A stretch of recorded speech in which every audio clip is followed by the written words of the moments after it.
Thank you, Ro. I feel ill a little bit because of everything that is taking place, and I think every time I hear about I hear of conversations around war, I find myself being stricken with PTSD. And I find peace knowing that I serve with great advocates for peace and people who have shown courage against war. In 1946, shortly after the United Nations was established with the goal of preventing future armed conflict, Albert Einstein wrote a letter to his congressman. He said, quote, "You cannot simultaneously prevent and prepare for war."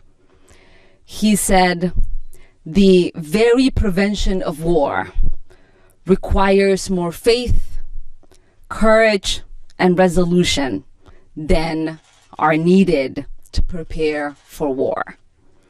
We owe it to the American people to prevent war and not prepare for more war. This is what is needed to keep our country safe. Today, our president is failing to heed the warnings of Einstein.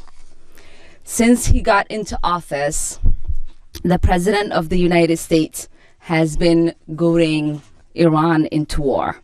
First, he canceled our best shot at avoiding armed conflict, the Iran nuclear deal. Then he announced crippling sanctions to starve the innocent people of Iran.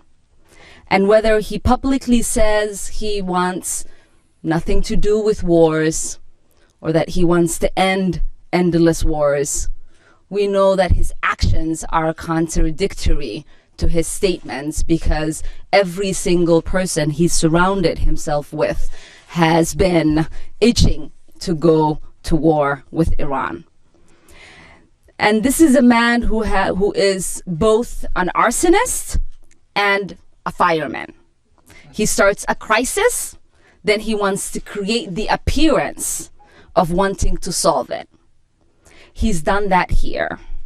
Our ability to fight ISIS has also been eroded because of the suspension of the Iran nuclear deal. The occupant of the White House has not done a single thing to stabilize the region. He has done everything to create more tension. We are no more safer today than we were yesterday. There are basic questions that still exist after we went into our briefing. Did the intelligence support an imminent attack? As you've heard from my colleagues, we did not get a clear answer to that. Did the elimination of Soleimani eliminate the threat? We still have not heard a clear answer to that. Did we take precautions to make sure American troops and personnel on the ground were protected before carrying out this attack? We still don't have a clear answer. Public record has said that we've asked them to evacuate after the action was taken. In what authority were we able to execute and prosecute this attack? It is clear from this briefing and what we have heard from this administration that this attack was motivated by blind ideology and not facts. We know that previous administrations did a cross-benefit analysis on whether to assassinate Soleimani, and their assessment was that he wasn't worth the trouble. That has been the assessment of the Israelis and other allies, as we've learned.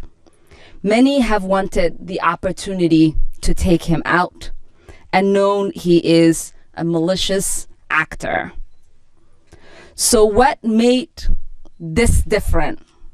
That it didn't require clear deliberation of what was going to be the consequence and not allow for a notification and consultation with Congress.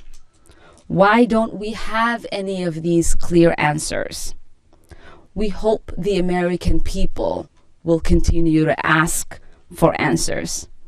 Instead, we're hearing spin, the same spin that led us into the Iraq War. So you might have noticed that the media asks for a question and moves on without getting a clear answer from the administration. And what we hope is that the American people will not stop asking questions until they have clear answers. We caution against war because our allegiance to this country and our oath to protect it. Sending teenagers to die or return with lifelong wounds, seen and unseen, is not what it is to carry out our oath. Risking a regional or even global war is not what it means to carry out our oath to protect the American people. I always say war does not have a reset button. Oftentimes, people deal with oppressive, regressive, dangerous leaders. War is never the answer to saving more lives. War destroys lives. It takes away futures and it destroys generations. I know this. I've learned that lesson at the young age of 8. And many of the people in Iraq, in Afghanistan, and around the world also know this lesson. The world is asking us to act differently this time, and it's our duty to show up and make sure we do.